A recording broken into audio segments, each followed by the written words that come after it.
Hi friends, blog four മിനുവിൻ്റെ പുതിയൊരു വീഡിയോയിലേക്ക് എല്ലാവർക്കും സ്വാഗതം. അപ്പോൾ നമുക്കിന്നേ സിമ്പിളായിട്ടൊരു മുട്ട റോസ്റ്റ് ഉണ്ടാക്കിയെടുക്കാം കേട്ടോ. പെട്ടെന്ന് ഉണ്ടാക്കിയെടുക്കാൻ പറ്റിയൊരു മുട്ട റോസ്റ്റാണ്, നല്ല ടേസ്റ്റിയാണ് കേട്ടോ. അപ്പോൾ നമുക്ക് നോക്കാം ഇതെങ്ങനെ ഉണ്ടാക്കണതെന്ന്. അപ്പോൾ അതിനായിട്ട് ഞാനിവിടെ സബോളയും തക്കാളിയൊക്കെ കട്ട് ചെയ്ത് വെച്ചിട്ടുണ്ട് കേട്ടോ. ചെറിയ കഷ്ണങ്ങളായിട്ടാണ് കേട്ടോ കട്ട് ചെയ്തേക്കണത്. ഇനി ഒരു പാൻ അടുപ്പത്ത് വെച്ച് കൊടുത്ത് അത് ചൂടായി കഴിയുമ്പോൾ അതിലേക്ക് കുരുമുളകും പെരിഞ്ചീരകവും ഇട്ടൊന്ന് വറുത്ത് പൊടിച്ചെടുക്കണം കേട്ടോ.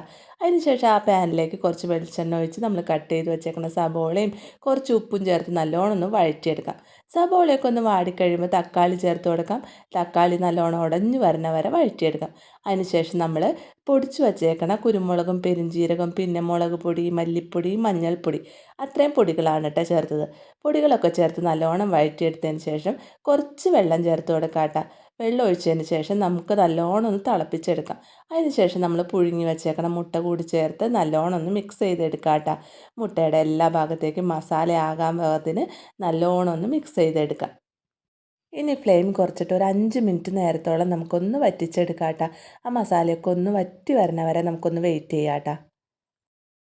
അപ്പോൾ നമ്മുടെ സിമ്പിളായിട്ടുള്ള ടേസ്റ്റി ആയിട്ടുള്ള മുട്ട റോസ്റ്റ് ഇവിടെ റെഡി ആയിട്ടുണ്ട്. പിന്നെന്താ, എൻ്റെ വീഡിയോ ഒക്കെ കണ്ട് നിങ്ങൾക്ക് ഇഷ്ടപ്പെടുകയാണെങ്കിൽ ലൈക്ക് ചെയ്യണം, ഷെയർ ചെയ്യണം, സബ്സ്ക്രൈബ് ചെയ്യണം. പിന്നെ നിങ്ങളുടെ അഭിപ്രായങ്ങളൊക്കെ കമൻറ്റിലൂടെ അറിയിക്കണേ.